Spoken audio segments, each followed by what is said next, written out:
It's no accident that at the moment America is in turmoil with all the events taking place. So first, let's all concentrate on what happened just almost 2 weeks ago with President Trump. There's 3 factors, and the 3 factors are all about Crooks in some degree. 1, Crooks on his own got all the way to level 10 in the game of how to kill a president, all by himself. He worked alone. 2, he was assisted by some organization. And 3, Trump was never shot. He simply fell over onto some broken glass. So let's concentrate on Crooks working alone. How did he do it? So if Crooks did work alone, he was able to get drone footage of the area, get his car or van, I've heard he's had 2 vehicles now, with a ladder, and he's able to walk across that car park with a backpack, with a ladder, with a gun, after being spotted with and reported with a rangefinder. So all those items, and he's being watched, but he still worked alone and managed to clamber onto the roof and fire off 8 shots. So let's look at option 2. Was there a second gunman, or did he have help from the inside? Or put another way, did the inside have help from Crooks? How would that plan out? Well, it almost definitely would plan out that Crooks would not be in charge of that operation. So someone else is in charge of Crooks. And that someone else has to be an organization that is close to either the Secret Service, DOJ, or the FBI. There's no other, not even the local police could have done that by themselves. Now, if that is the case, then they would want to keep things pretty much secret, and they would also want to make sure, no matter what, Crooks does not survive. He cannot survive, but he doesn't know that. If he wasn't hit by a sniper, he may have been blown up in his own car or his own vehicle where they found bombs. Someone else would have had the access codes to those and called it suicide. So let's work on that principle at the moment. Now, we know from computer-generated maps that people have done of the area. Here's a few on the screen now.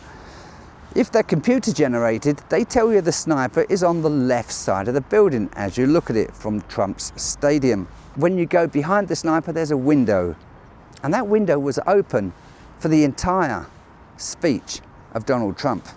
And if you're an organization and you want a 20-year-old who's had probably 1 year's experience of firing a weapon, there's a good chance he's going to miss. Iron sight, not a telescopic sight. Wind, and he's also only been trained on doing body shots. Headshots are much, much harder. So they're going to want a professional sniper to do that. And if you were a sniper, you certainly wouldn't want to be on that water tower just because it towers high and it might be a good shot. But at some time you've got to come down the ladder, and there's going to be hundreds of people with cameras seeing you climb down. So that's really not possible. So the best place to be would be inside a dark room. So let's assume for the moment that that is where the sniper was, and the sniper is in-house, let's say. We know now that there were different gunshots. The first 3, the next 4 or 5 came from Crooks, a rapid succession, and then the final one was the one that took Crooks out. Once it's done, you need a backup plan. How are you going to cover this? Well, you need a full guy that's in control. And that full guy is Kimberly Cheetle, the director of the Secret Service. Obviously, she didn't expect it to get that far.